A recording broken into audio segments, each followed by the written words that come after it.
The dust of centuries hung heavy over the Grand Opera, a forgotten Victorian theatre whose echoes of applause had long faded.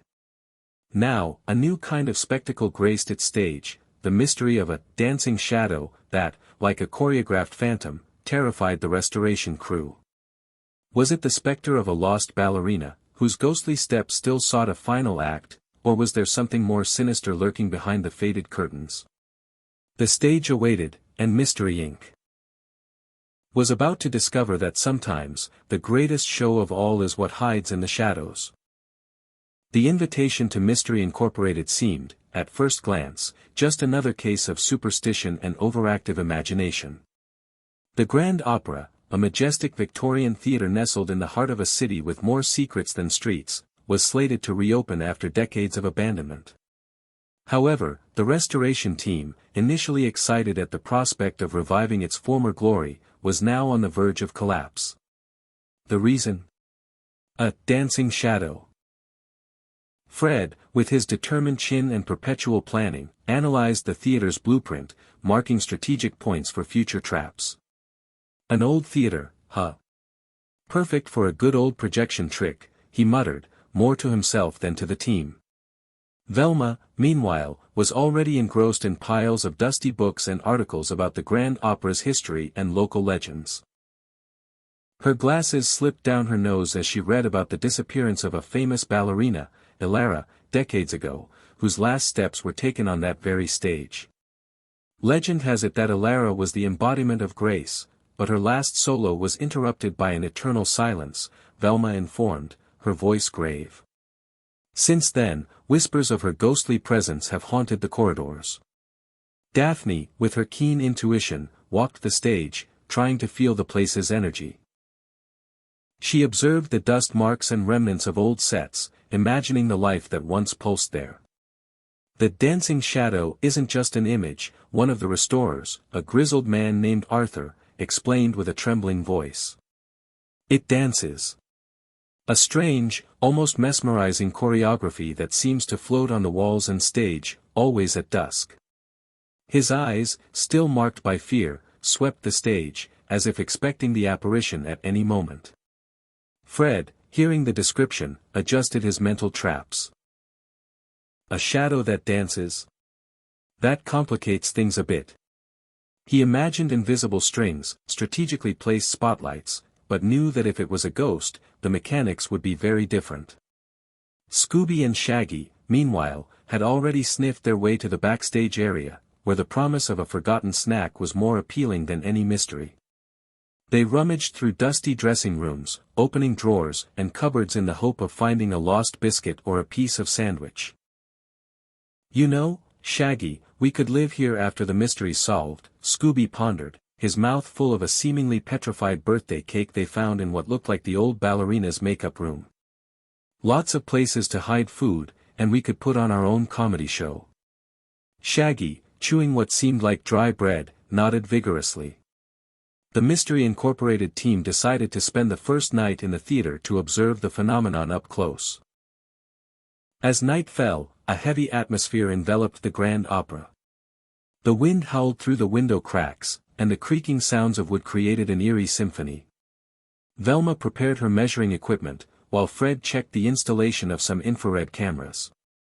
Daphne, her eyes fixed on the stage, tried to decipher the choreography Arthur had described. Suddenly, a slight chill breeze swept through the theater, and the lights flickered. A dark blotch began to form on the walls, growing, taking the shape of a slender human figure. It floated, stretched, and then, to everyone's horror, began to dance.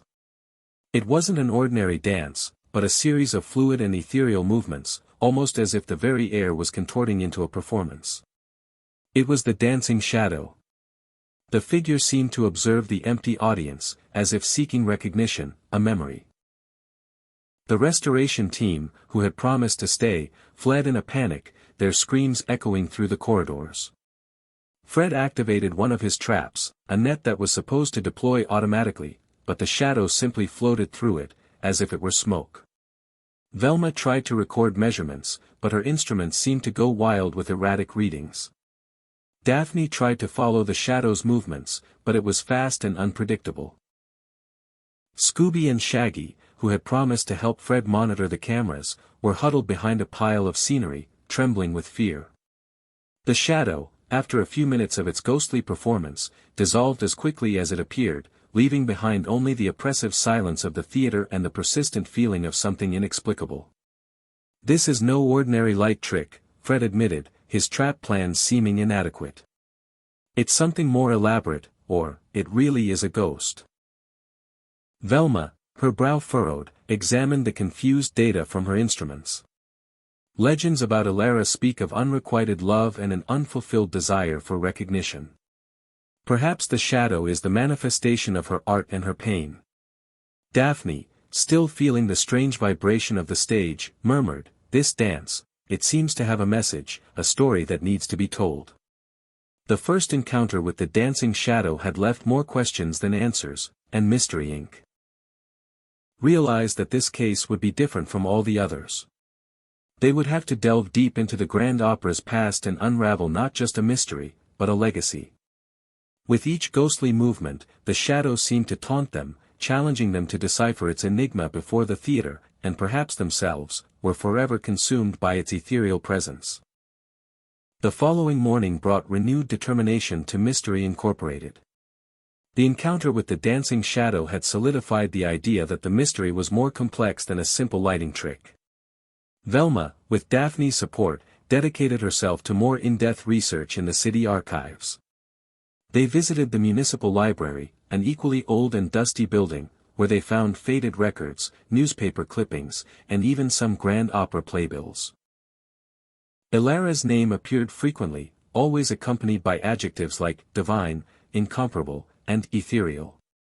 Newspapers of the time reported Elara's disappearance as a tragic event, shrouded in speculation. There was no body, no concrete lead. The police at the time had concluded she fled, but the city's theater community insisted Elara would never abandon her art. A footnote in an old article caught Velma's eye. Rumors persisted of a jealous rival, a talented but envious choreographer named Silas, who harbored an obsession with Elara and her movements. Daphne, with a sparkle in her eye, commented, "A jealous rival is always a good start. What if he trapped her somewhere in the theater so she could never dance again?" Fred, with the help of Scooby and Shaggy, who were more interested in looking for lost snacks than clues, began to search every inch of the theater for secret passages, trapdoors, or anything that could explain the shadow's emergence. They measured the walls, checked the floor, and even ventured into the cramped spaces above the stage. "This place is a labyrinth of boards and cobwebs," Fred complained, as Scooby barked at an indistinct shadow in a dark corner. "It's harder than setting a trap for an invisible crocodile." Scooby and Shaggy, meanwhile, were more concerned with where they would find the next biscuit. They sniffed the floor, their muzzles and noses in the air, like hunting dogs, and even smelled the old scenery boxes, hopeful. While exploring backstage, Scooby accidentally kicked a loose piece of plaster wall. Behind it, a small hidden compartment was revealed, containing a leather-bound book and a set of intricate drawings. The book was Elara's diary. The yellowed pages, written in elegant calligraphy, revealed not only the ballerina's thoughts but also detailed sketches of choreographies and notes on ancient theater lighting techniques she had learned on her travels through Europe. Velma examined the drawings with fascination. "These are shadow lighting techniques from the era. Complex projections, using lenses and mirrors," she explained. "It seems Elara was an innovator for her time." The diary also contained veiled mentions of a secret that tormented her, something related to a specific performance, the Shadow's last act, which Elara planned to present before her disappearance. Silas's name appeared repeatedly, but not as a rival, but rather as a close collaborator and dedicated friend. "This changes everything," Daphne exclaimed. Silas wasn't an enemy, but someone important to her. As Velma and Daphne delved into the diary, Fred was on the main stage, examining the old spotlights and projectors. Many of them were in ruins, but some seemed to be in surprisingly good condition. He noticed a complex system of mirrors and lenses, hidden behind heavy curtains, that seemed to be designed to create extraordinarily vivid light and shadow effects. This is interesting, he murmured, activating one of the mechanisms. A faint beam of light crossed the stage, creating an irregular blotch on the wall. It was a start. Scooby and Shaggy, in their tireless search for food, ventured into the prop room, a chaotic and dusty place, filled with strange objects and theatrical costumes. They found an old ventriloquist's dummy, with glass eyes that seemed to follow them. The dummy was sitting in a dusty box. While trying to push it out of the way, Shaggy accidentally bumped into one of the boxes containing the dummy. A hollow sound echoed, and a part of the floor creaked. Intrigued, they poked the spot and discovered an almost invisible trapdoor. Inside the trapdoor, there was no food, but rather a rusty metal chest. With a combined effort, they managed to open it.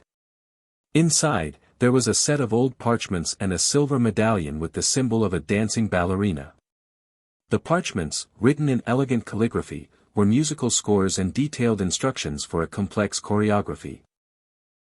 The medallion, in turn, seemed to be an amulet. When Scooby and Shaggy showed their discoveries, the team gathered. The scores coincided with Alara's notes on The Shadow's last act. Velma realized that the choreographic instructions and scores had some unusual marks, small symbols that repeated at specific moments. It seems Alara and Silas were developing something much more complex than a simple play, Velma observed, her eyes scanning the parchments. These symbols, they repeat. Almost like coordinates. As night approached, the tension in the theater increased. With each shadow cast by the outside lights, the team flinched. They knew the dancing shadow could appear at any moment. Fred, still intrigued by the lighting system, noticed that one of the mirrors was tilted strangely, almost as if it had been deliberately adjusted for a specific purpose. He fiddled with it, and the beam of light moved. The medallion, when held by Daphne, began to emit a faint, almost imperceptible glow. The dancing shadow, which appeared moments later, seemed stronger, its movements more defined. But this time, Daphne felt that the dance was not one of terror, but of desperation. She realized that the shadow was not just a scare, but a message, a story to be deciphered. The shadow, instead of floating randomly, now seemed to follow a sequence of movements, as if it were trying to show something. The echo of Alara's memory was beginning to manifest in an unexpected way, and Mystery Incorporated was about to discover that the Grand Opera stage held deeper secrets than any legend. With Alara's diary and the parchments of the Secret Symphony in hand, Mystery Incorporated delved into a detailed analysis. Velma, with her analytical mind, tried to decipher the enigmatic symbols on the scores. They're not traditional musical notes, she pondered, pointing to a sequence of dots and lines on the parchment. They look more like a code, or perhaps a set of coordinates. Fred, hearing the mention of coordinates, rushed to get the theater map. If they're coordinates, then they must point to somewhere specific in here. While Velma and Fred worked, Daphne, with her sensitivity, dedicated herself to studying the choreography of the Secret Symphony. Alara's notes were detailed, describing each movement with an almost mystical precision. She describes movements that seem to activate something, Daphne murmured, trying to reproduce some of the steps. As if each gesture had a purpose beyond the dance. The movements were fluid and complex, involving projections and interaction with light. The medallion, which still emitted a faint glow in Daphne's hands, seemed to vibrate in sync with the movements. Scooby and Shaggy, who had discovered the trapdoor and the chest, were now more interested in exploring other hiding places in the theater. They ventured into the machinery room, a dark and noisy place, with rusty gears and hanging pulleys. The smell of old oil hung in the air. Scooby, sniffing a peculiar scent, led Shaggy to a section of the room that seemed to have been sealed for a long time. There was a series of levers and buttons, most of them unused, but one of them, a large copper button, had a strange sheen, as if it had been polished recently. Beside it, a small panel with a series of symbols. Velma, examining the symbols on the machinery room panel, realized that they corresponded to the symbols found on Alara's scores. "This isn't an ordinary symphony," she exclaimed, her eyes gleaming with the discovery. It's a mechanism. A mechanical orchestra, perhaps. Fred, hearing the word mechanism, hurried to the machinery room. He examined the levers and buttons, noting that some of them were connected to a complex system of pulleys that extended behind the walls and went up to the stage. Elara and Silas were building something big here, he said, amazed. Something that combines art and technology. Daphne then realized the connection. What if the secret symphony isn't just a dance, but a sequence of movements to activate these mechanisms? She took the medallion and, following the instructions on the scores, began to execute the choreography's movements. As she moved, the medallion glowed more intensely. The moment Daphne executed a specific turn, one of the symbols on the machinery room panel lit up. Scooby, curious, pressed the corresponding button. A loud creak echoed through the theater, and a part of the scenery on the stage began to move slowly, revealing a hidden opening. The dancing shadow, which had appeared on stage when Daphne began to dance, intensified. Its movements became more precise, stronger, and it seemed to guide Daphne through the choreography, almost as if it were demonstrating the steps. It was a collaborative dance, between past and present, between legend and reality. The shadow, now, seemed less threatening and more like a guide, a mentor. The opening in the scenery revealed a secret chamber, a hidden space behind the stage, which did not appear on any theater plan. Inside, there was a series of giant mirrors, lenses, and a complex projection system. It was an illusion machine, designed to create impressive visual effects. Fred approached, his eyes gleaming with the discovery. "This is the source of the dancing shadow," he exclaimed. "It's not a ghost, it's an advanced optical illusion." However, the machine was inoperable, with many of its components damaged. There was a metallic gleam in the center of the machine, where a small compartment was visible. Velma, examining the spot, realized that the compartment was the exact shape of the medallion. Upon inserting it, the machine clicked and a low hum began to echo. The dancing shadow, on stage, stopped dancing and fixed its gaze on the chamber. It was as if the shadow was waiting for the machine to come to life. The central dilemma of the story, which was once the mystery of the dancing shadow, now transformed into another: the machine needed to be fixed. But for what? The shadow was not just a ghost, but a projection from a machine. But if the machine was broken, how did the shadow appear? Was the shadow a manifestation of something deeper? And what were Elara and Silas really trying to achieve with this secret symphony? What did the ballerina want to reveal? The answer seemed closer than ever, but it would require more than just solving a mystery. It would require a deep understanding of Elara and Silas's legacy, and the power of art to transcend time. The Mystery Incorporated team was about to become part of a forgotten performance, where the secret symphony was not just music, but the key to unraveling the truth behind the dancing shadow. With the discovery of the secret chamber and the illusion machine, Mystery Incorporated felt a mix of relief and frustration.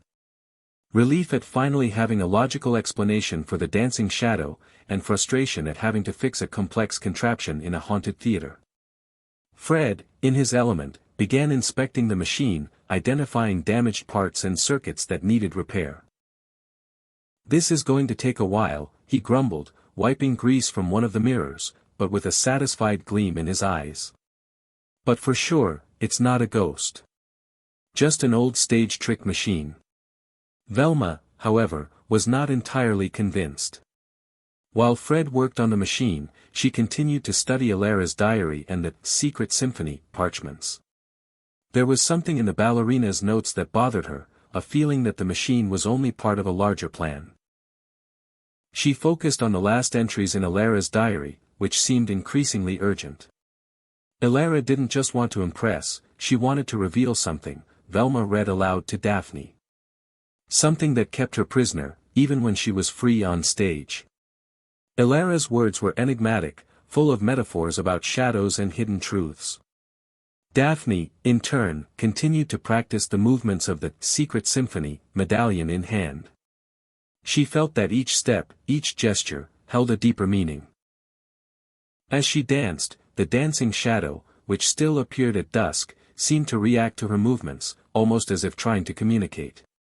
The shadow not only imitated her steps but also added nuances, small variations that Daphne perceived as messages. "She's teaching me," Daphne exclaimed, her eyes gleaming. "The shadow is guiding me, showing me what Alara really meant." Scooby and Shaggy, of course, were on a self-assigned mission to find the best snack room in the theater. They explored every nook and cranny, always hoping to find a culinary treasure. While sniffing out the scent of a cupcake, they stumbled upon a set of old costumes in one of their backstage forays. Trying on a large, dusty hat, Shaggy felt something hard inside it. It was a small, old voice recorder, with an almost imperceptible recording cartridge. Fred, examining it, managed to activate it with difficulty. Alara's voice, fragile and terrified, echoed through the dressing room. He found me, the Baron. I can't reveal the truth. Silas, flee, he's coming for you." The recording ended abruptly, with the sound of a struggle and a muffled scream. It was the final proof, the confession of the Baron's crime. The dancing shadow, upon appearing that night, was more agitated than ever. Daphne, following the shadow's subtle instructions, danced the secret symphony with hypnotizing precision. With each movement, the illusion machine in the secret chamber seemed to respond, with lights flickering and gears slowly turning. Fred, next to the machine, tried to fix the damaged parts, guided by Velma's tips and the shadow's reactions. The lights and shadows on stage became more vivid, and the figure of the dancing shadow became more defined, almost translucent. At the climax of Daphne's dance, the dancing shadow performed a final movement, pointing to a specific spot on the stage. At the same time, a last symbol on the machinery room panel lit up. Scooby, excited, pressed the button. A hidden mechanism activated, and a part of the stage opened, revealing a hidden compartment. Inside, to everyone's shock, was an old wooden box with an engraved crest, the Baron's crest. Upon opening the box, they found a second diary, this one written by Silas, and a set of photographic negatives. Silas's diary confirmed the Baron's obsession with the theater and his desire to manipulate Alara. The photographs were images of the Baron's falsified documents and shady dealings, irrefutable proof of his illegal activities. Alara had planned to reveal this evidence during the performance of the secret symphony, using the illusion machine to project the images to the audience. "She didn't disappear," Velma exclaimed, her voice choked. "She was silenced." The shadow, upon seeing the revealed evidence, grew brighter, and for an instant, seemed to take on Alara's form, an expression of gratitude and relief on her ethereal face. She had waited decades for her truth to be revealed. Fred, now with the machine in operation, realized that the dancing shadow was not just an illusion. It was Alara's legacy, a message waiting to be deciphered, a final dance to expose the truth. And now, Mystery Inc. had the evidence and the machine to finally bring to light what Alara tried to reveal. The truth was lurking, and the shadow's next appearance would be the stage for its final revelation. With the evidence in hand and the illusion machine partially restored, Mystery Incorporated knew it was time to set the stage for the grand revelation.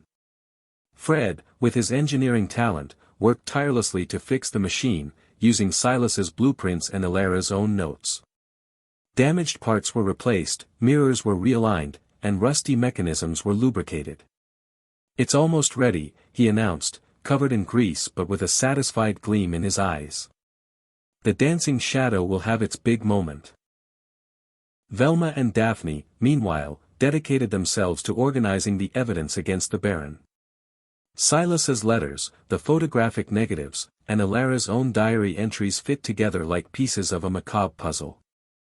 They revealed a scheme of fraud, extortion, and money laundering, all orchestrated by the Baron, who used the Grand Opera as a front for his illegal operations.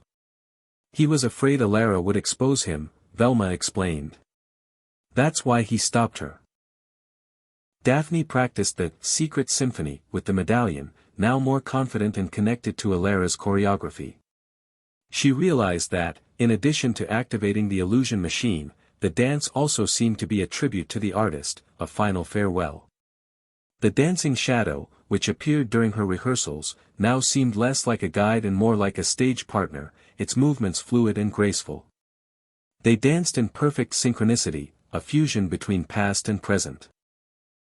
Scooby and Shaggy, of course, couldn't be left out of the action. While the rest of the team prepared for the revelation, they were on a self-assigned, snack reconnaissance mission throughout the theater.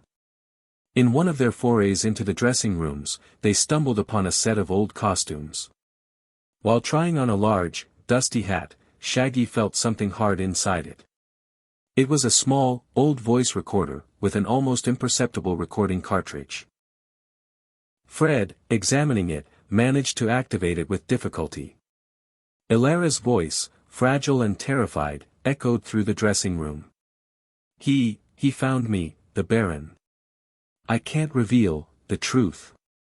Silas, flee, he's coming for you. The recording ended abruptly, with the sound of a struggle and a muffled scream. It was the final proof, the confession of the Baron's crime. The night of the revelation arrived. Mystery Inc. decided to invite the press and local police to a special performance at the Grand Opera, promising to unravel the mystery of the dancing shadow. The news spread quickly, and the theater, once empty, was now packed with curious journalists and skeptical law enforcement officers. The atmosphere was one of tension and expectation. When the stage lights came on, Daphne, wearing a costume that resembled Alara's, ascended the stage. The medallion, clasped around her neck, glowed brightly. The audience murmured, unsure what to expect. Suddenly, the dancing shadow appeared on the walls and stage, its movements graceful and ethereal. Daphne began to dance the secret symphony, her movements echoing those of the shadow. As she danced, Fred, in the secret chamber, activated the illusion machine. The projections on the wall and stage were not just of the dancing shadow.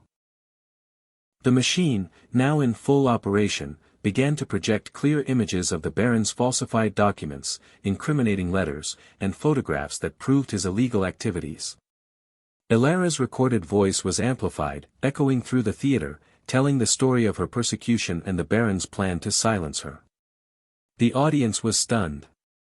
Journalists scribbled in their notebooks, and police officers exchanged glances, surprised by the revelation. The dancing shadow, in sync with Daphne's dance and the projections, seemed to dance Alara's story, the pain of her betrayal, the courage of her attempt to expose the truth, and the desperation of her silence. It pointed to the documents, to Alara's voice, to each piece of evidence. It was a dance of truth, a visual and auditory symphony that revealed Alara's legacy. At the climax of the performance, the dancing shadow pointed to a VIP box in the center of the theater, where the Baron, disguised and with an expression of panic, tried to flee. The police acted quickly, apprehending him.